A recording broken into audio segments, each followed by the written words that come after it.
Greetings, conversationalists. Welcome. It is Eric Erickson here across the United States of America. The phone number is 877-973-7425, but don't call it because we're absent a call screener. However, I got to give you a different email address. You can send it to Eric and I'll get them, but Philip has stepped up and said he'll help. If you email contact@ewerickson.com, if you have a voice memo and you want to chime in on the debate or the Supreme Court, feel free to contact@ewerickson.com. Philip will vet the emails and vet the audio for me so that it makes it easier because I'm having to do it during commercial break, and I'm also trying to keep up with the news and everything else, so I'm sucking is what I'm saying. So all of that is to say I have to move on from the debate, but I'm going to come back to it because there's other news today.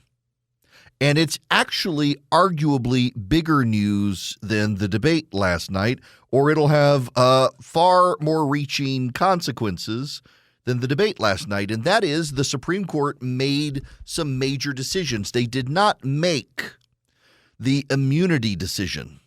The Supreme Court announced, actually, that the last day of decisions will be Monday, July 1st.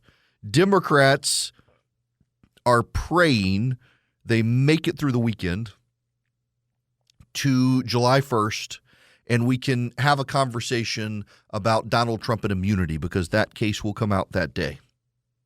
But the Supreme Court released three very big, important cases today. City of Grants Pass versus Johnson, Fisher versus United States, and Looper Bright Enterprises versus Raimondo. Looper Bright's the biggest and most important, but the other two are significant. And I got to say, my buddy Will, he emailed me yesterday. He said, a local restaurateur who knows I know you wanted me to pass along to you that you lose him when you talk about Supreme Court cases. And I replied back to Will, I don't care. I know what my audience wants and expects of me, and it is analysis of the United States Supreme Court. We researched the snot out of this, and one person doesn't get a veto over what I do. If you don't like it, I apologize. And also, you don't have to pass on the comments of so-and-so said so. You don't have to, but it's okay. I love you. But I'm going to go through these Supreme Court cases because they are important news, and what's so ironic is the Looper Bright reaction from the left. The Democrats are in abject panic about Donald Trump potentially becoming president of the United States, and concurrently are in abject panic that the United States Supreme Court gutted the power of the presidency today. You would think they would like that. So the Looper Bright case is actually pretty easy to understand. Congress said that the Commerce Department must put fishing inspectors on boats that are fishing for certain classes of fish. Congress said the Commerce Department has to put fishing inspectors on boats that are fishing certain classes of fish, one of which is herring. The Commerce Department put inspectors on these boats. Congress did not appropriate money, and so the Commerce Department told the fishermen, you must pay for the inspectors on your boats, and wiped out 20% of their profits. So the two different entities, Looper Bright being one of them, I forget the other one, they sued. And they said that this was an abuse of the Chevron doctrine. No reasonable administrator could come up with the fishermen must pay for the inspectors when Congress said nothing about it. And they challenged the Chevron doctrine. So let me explain to you the Chevron doctrine. It comes from a case in the 1980s, Chevron versus Natural Resources Defense Council. Chevron is the case that said when Congress writes a poorly written piece of legislation, the executive branch agencies get to interpret it. And even if the courts think the interpretation is BS, The court is bound by the interpretation of the agency. Even if the court thinks the executive branch screwed up its interpretation, they got to go with it. The courts have to go with it. It's been a mess. It's been a mess. It's allowed, for example, the EPA to expand its power by saying we're reasonably interpreting this statute to do a power grab. John Roberts, the Chief Justice of the United States, has made his entire legal career about ending Chevron versus NRDC. Today, he delivered the opinion of the United States Supreme Court. Since our decision in Chevron, we have sometimes required courts to defer to permissible agency interpretations of the statutes those agencies administer, even when a reviewing court reads the statute differently. In these cases, we consider whether the doctrine should be overruled. Our Chevron doctrine requires a two-step framework to interpret statutes. After considering that a case satisfies the various preconditions we set for Chevron to apply, a reviewing court must assess whether Congress has directly spoken to the precise question. If and only if congressional intent is clear, that's the end of the inquiry. But if the court determines the statute is silent or ambiguous, the court must go to the second step, which is to defer to an agency's interpretation if it's based on a permissible construction of the statute. The reviewing courts in each of the cases before us applied Chevron's framework to result in favor of the government challenge to an agency rule. Now, they then go into the specifics in this case and how the courts bound by Chevron said that these fishermen had to pay for these inspectors, even though it cut into 20% of their profits. And then he writes, Article 3 of the Constitution assigns to the federal judiciary the responsibility and power to adjudicate cases and controversies. The framers appreciated that the laws judges would necessarily apply in resolving these disputes would not always be clear. Cognizant of the limits of human language and foresight, they anticipated that all new laws, though penned with the greatest technical skill and passed on the fullest and most mature deliberation, would be more or less obscure and equivocal until their meaning was settled by a series of particular discussions and adjudications. The court embraced the framers' understanding of the judicial function early on. The court also recognized from the outset, though, that exercising independent judgment often included according due respect to executive branch interpretation. Such respect was thought especially warranted when an executive branch interpretation was issued roughly contemporaneously with the enactment of the statute and remained consistent over time. Respect, though, was just that. The views of the executive branch could inform the judgment of the judiciary, but it did not supersede it. Whatever respect an executive branch interpretation was due, a judge certainly would not be bound to adopt the construction given by the head of a department. Otherwise, judicial judgment would not be independent at all. As Justice Story put it, in cases where a court's own judgment differed from that of other high functionaries, the court was not at liberty to surrender or waive its judgment.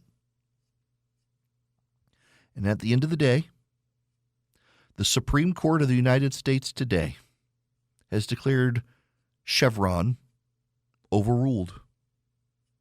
It is a massive collapse in executive branch power.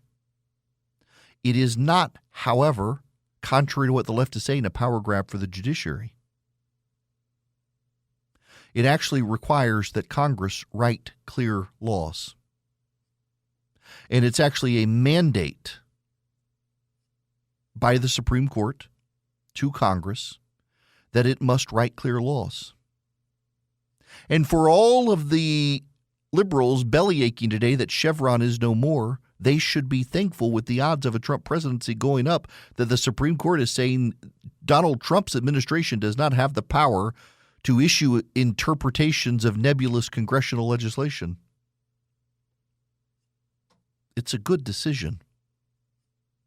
The end of Chevron. Now, I pity the poor law students who are studying for the bar exam, you go through an entire class in law school in statutory construction, and you spend weeks discussing the implications of the Chevron case. And suddenly, today, in the blink of an eye, Chevron is gone. It's actually a very big day in American history. One that if you're a lawyer, you don't appreciate, but it impacts everything in your daily life. For example, so there's a story, and I've been meaning to get to it, and I haven't been able to get to it, but it directly impacts this story. It's kind of wild. So, a lot of things that you buy contain labels saying this product could contain allergens. Well, the FDA has found that Sara Lee and Endemans and Ballpark Buns are listing ingredients like sesame seeds and tree nuts on labels, and they're not actually in the food. Now, the reason they're doing it is because they don't want to get sued by people claiming that they had an allergic reaction from sesame seeds or something, and so they're putting it in saying, hey, this might contain sesame seeds, this might contain nuts, because they're made in the same factory, even if they're not in there. And the EPA or the FDA is saying, you can't do that. You can't label it. So you know what's happening? It's happening at restaurants. I read that Chick-fil-A is now doing this. I don't know that they are. I read it on the internet, so just keep that in mind. But Chick-fil-A, McDonald's, Burger King, most fast food restaurants, they're putting a little bit of sesame seed in buns.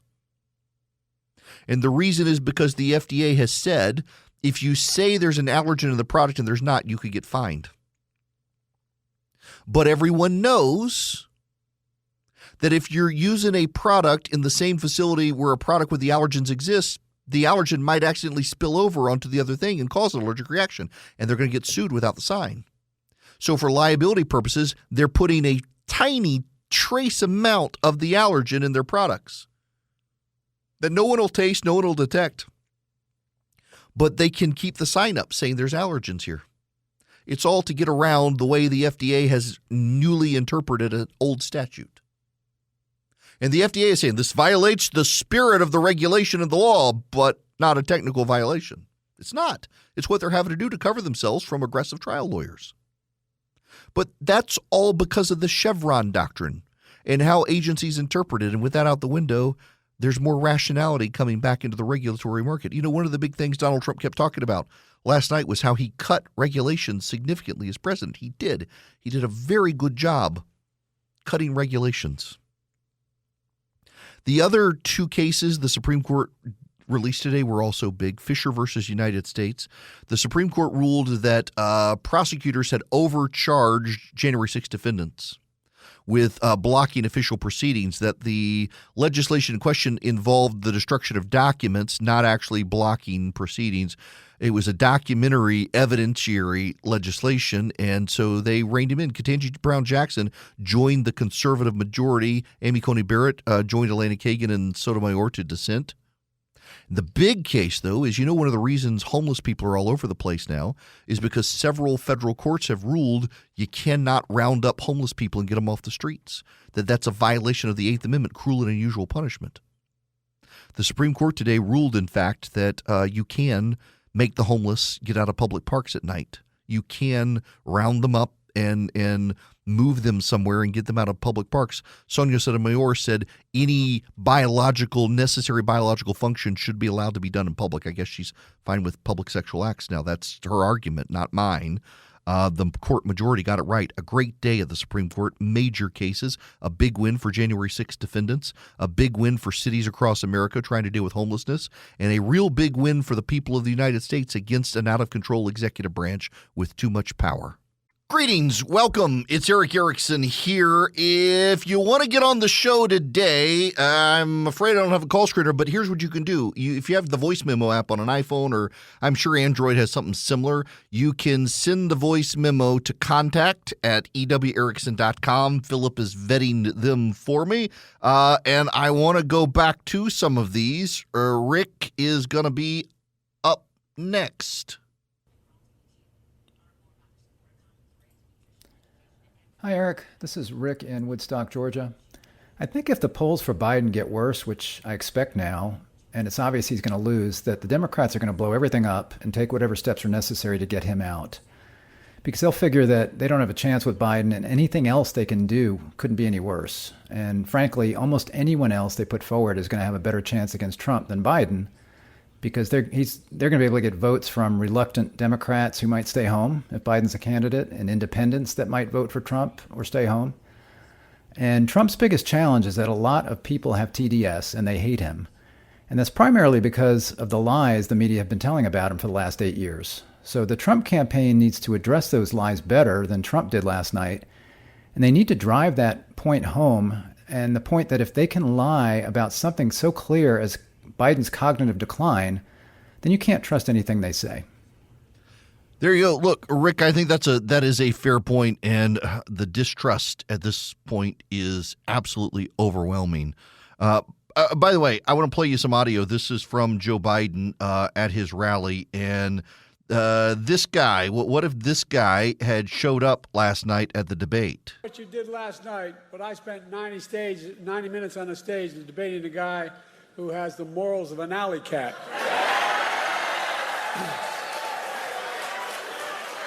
Did you see Trump last night? My guess he said, I mean it sincerely, a new record for the most lies told in a single debate.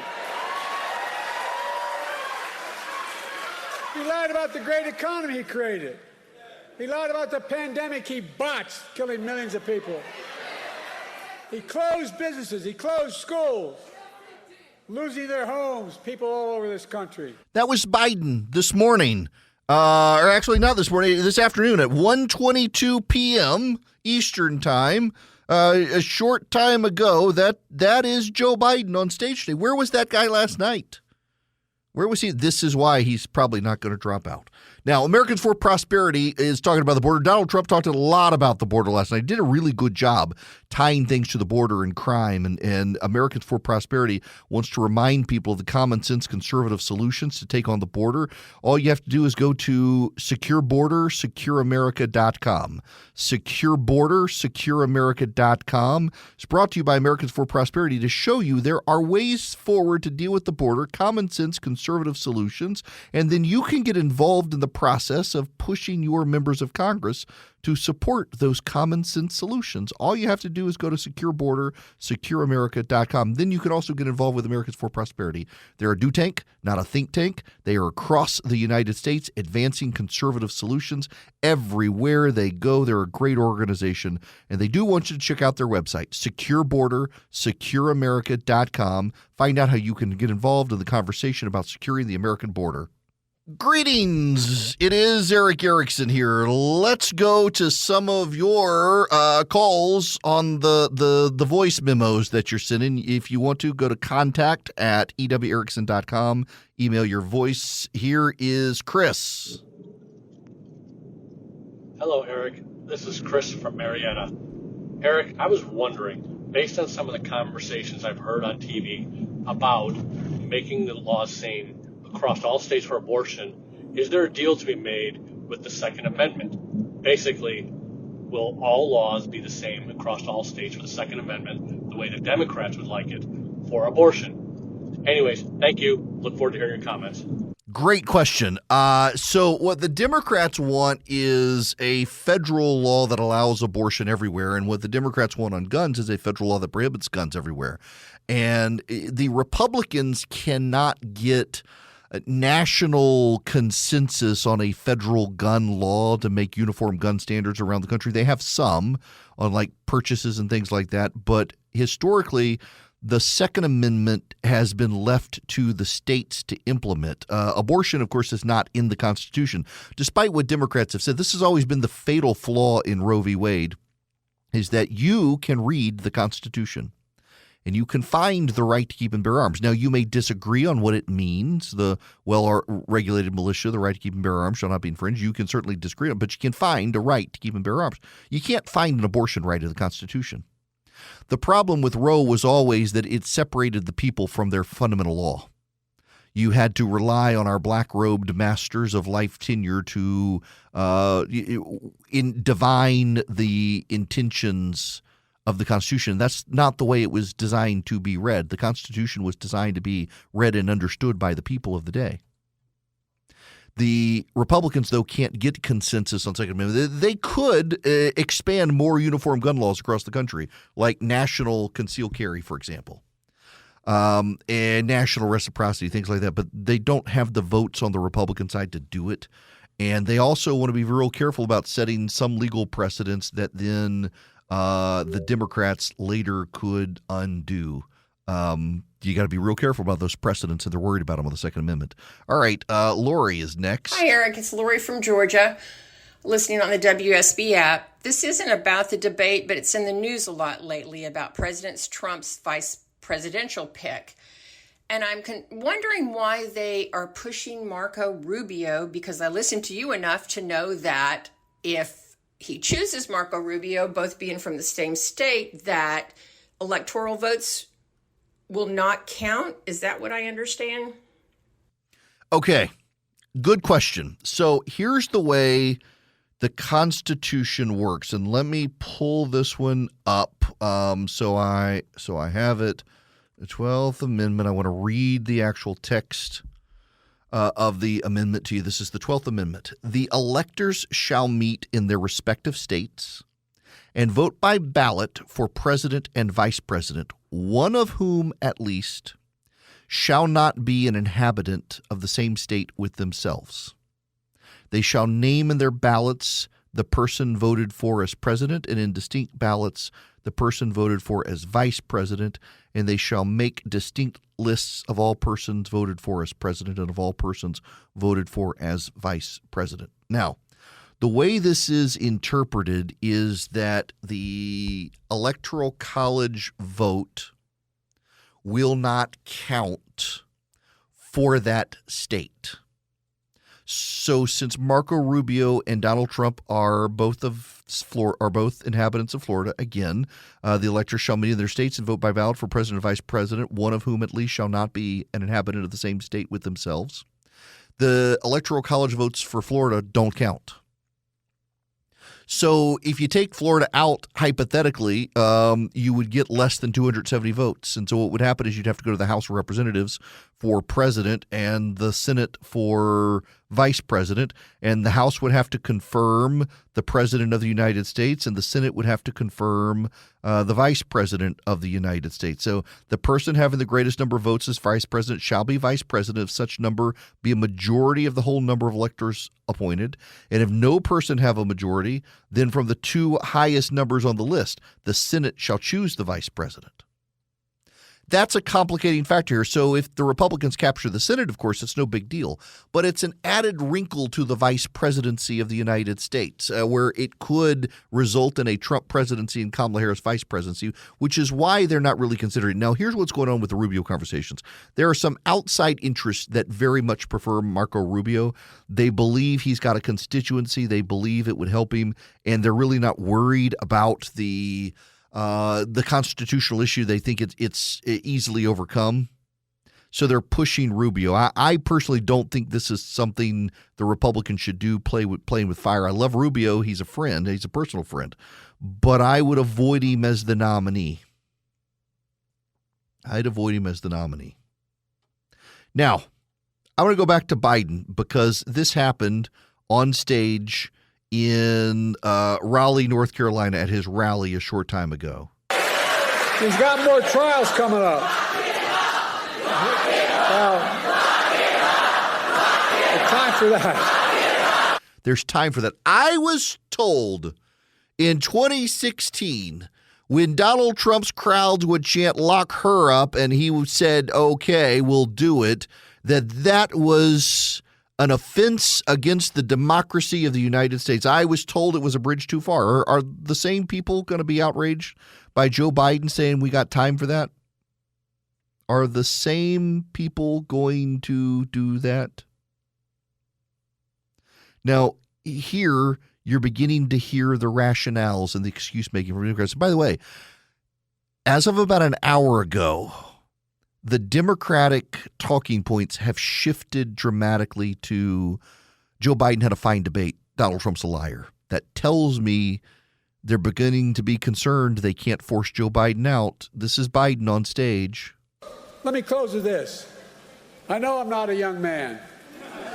state the obvious. Well, I know.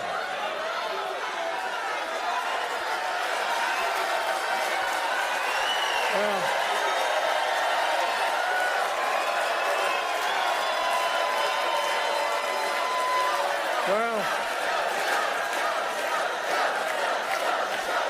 I don't. Folks, I don't walk as easy as I used to. I don't speak as smoothly as I used to. I don't debate as well as I used to. But I know what I do know. I know how to tell the truth.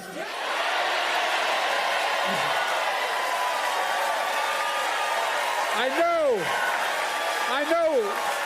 right from wrong. And I know how to do this job. I know how to get things done. And I know, like millions of Americans know, when you get knocked down, you get back up. That is not a man who's going to step aside. That is not a man who's going to step aside. And now you got even greater spin out there. Here is Pete Buttigieg. I'm going to bring in Secretary Pete Buttigieg, who is joining us in his personal capacity to talk about the debate. It's good to see you again.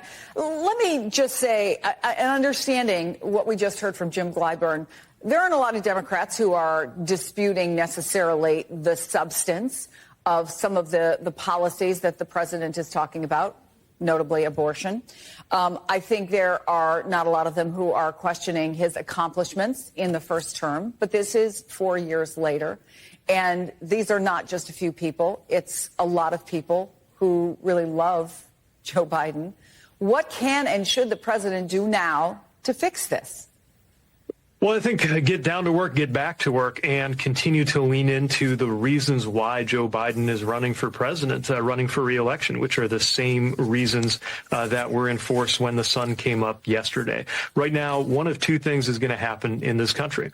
Either we go back to the chaos of Donald Trump, who has shown repeatedly that he is prepared to take away rights and freedoms, like a woman's right to choose, that he is going to side with the rich and powerful and cut taxes for the rich, and undermine democracy, or continue with what Joe Biden has established for this country with record economic growth, everything that a president can do to expand, not restrict rights and freedoms, the kind of infrastructure package, of course, that Donald Trump promised and failed to do, that Joe Biden promised and delivered. That's Pete Buttigieg on MSNBC. And then you have also Stuart Stevens, used to be an advisor for, I think, Romney or McCain 1, with Jen Psaki and Andrea Mitchell. And Stuart, you, as Jen just pointed out, you've been through something like this before. But in this case, all the concerns, the chief concern about Joe Biden going into this debate was, can he show that he's got the strength and, you know, the age factor? And so that is the one thing he had to overcome. And so that makes this even more damaging than just, you know, an incumbent president stumbling in the first debate and needing a warm-up before the second. Yeah, look, I think the guy had a bad night. But, you know, I find all this talk and this panic in the Democratic Party to be so unproductive and extraordinary. You know, this idea that is Joe Biden up to being president? Well, look at Joe Biden's record. He's been a great president. I mean, the problem is you can't get all of this stuff back in the bottle. How do you take Claire McCaskill? Let me play you. This is Claire McCaskill last night after the debate. They're all dressed in black like they've been to a funeral. Well, first, the easy part. Donald Trump is a liar, a flawed character, mean, a jerk, very unlikable, and that was obvious tonight. Now, the hard and heartbreaking part. I have been a surrogate for some presidential candidates in my time. I know what the job is after a debate of a surrogate.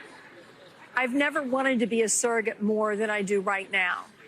Because when you're a surrogate, you have to focus on the positives. But I have said very clearly and very plainly on this network, and my job now is to be really honest. Joe Biden had one thing he had to do tonight, and he didn't do it.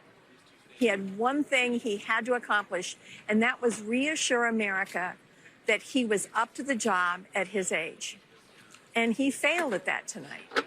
Now, does that mean that my phone blowing up with senators and campaign operatives and donors, big donors from all over the country, does that mean that Joe Biden is not going to be the candidate?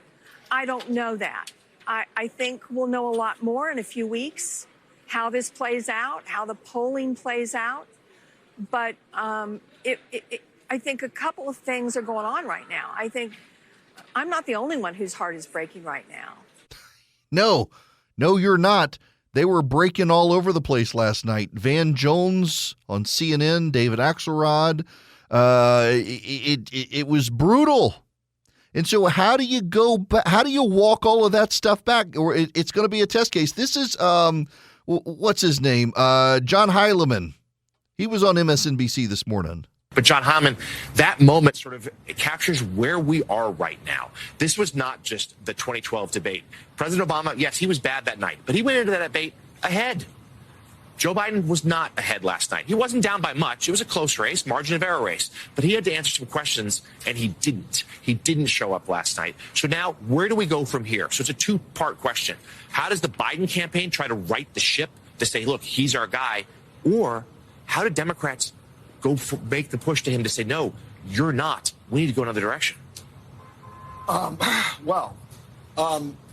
just start by saying that just without having opinionizing about this, as a matter of fact, having covered presidential debates since 1992, and having seen a fair number of bad nights for candidates on first debates, bad nights for incumbents, some bad nights for challengers, in terms of measuring the degree of alarm of a presidential candidate's party about their performance, I have never seen anything like this by an order of magnitude. Yes. This is a reporting matter. Sitting congressmen, sitting senators, sitting governors, millionaires, billionaires, across the spectrum, people who've been supportive and loyal to Joe Biden from day one and continue in some respects to be supportive and loyal to Joe Biden, freaking out. Yes, they can't put that genie back in the bottle. Now, they might use an Eden Pure thunderstorm to wipe out the noxious odors from the stage last night, because it did look like Joe Biden might have trusted a poot that he shouldn't have. But nonetheless, the Eden Pure thunderstorm could take care of it. If you go to EdenPureDeals.com and you put in discount code ERIC3, ERICK3, you get 3 of them for less than $200. You save $200, and you get free shipping at EdenPureDeals.com. It is a great product. It's an air purifier, but it also wipes out odors, and it's small. You can hold it in the palm of your hand. You can plug it in with a USB cord. You can plug it into the wall. I keep one in my travel bag. In fact, I'm headed to Orlando right after the show. Have one in my travel bag, staying in Winter Park at a nice hotel, so it shouldn't have a problem. But you never know. If someone smoked in the hotel room, it wipes out smoke odors, litter box odors, bed odors. If the rental car stinks, it'll take care of those.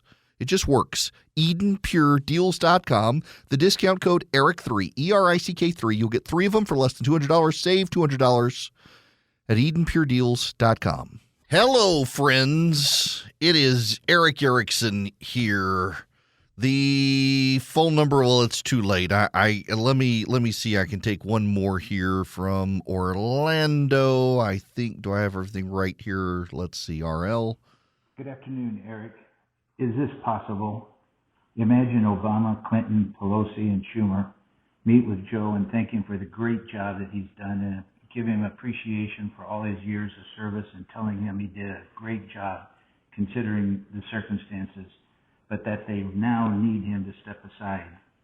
I predict he will step aside before the convention and get credit for making Kamala Harris the first black female president in the United States, with the understanding that it's going to be an open convention, that she will have to compete just like Newsom in California or anybody else for the party nomination. That's the only way Kamala Harris will ever be president. Kamala Harris gets to say she was the first black female president, and that is a major feather in her cap, even if it's only for 5 or 6 months.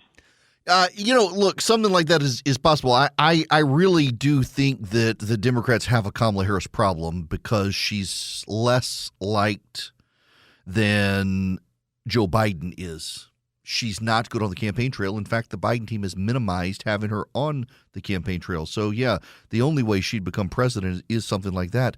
There are all sorts of theories floating out there. Let me end the show with this, and this is my opinion. It's informed opinion, but it's this and a couple bucks will buy you bad coffee at Starbucks. I think Joe Biden is the Democrats' nominee. I think what's going to happen is over this weekend, there's going to be a shakeup of the Biden team, and Biden is going to convince himself he can do it, and the new team will coast him to reelection. The Democrats will realize that an open convention would be damaging, and a brokered convention would lack agreement and consensus. So it's easier to go with Joe Biden and hope that their base mobilization efforts will be more effective than trying to find someone new, in large part because it's a money game. No one can take Joe Biden's campaign war chest other than Kamala Harris, and that would not be good. Now, I'm headed to Orlando, Florida for the weekend to see my Uncle Leaf. I will see you guys back here on Monday. I will be able to take your calls then. So save up all your good questions about the debate. I'm sure we'll still be talking about it, and we'll have a big, big Supreme Court decision on Monday about Donald Trump's immunity claims.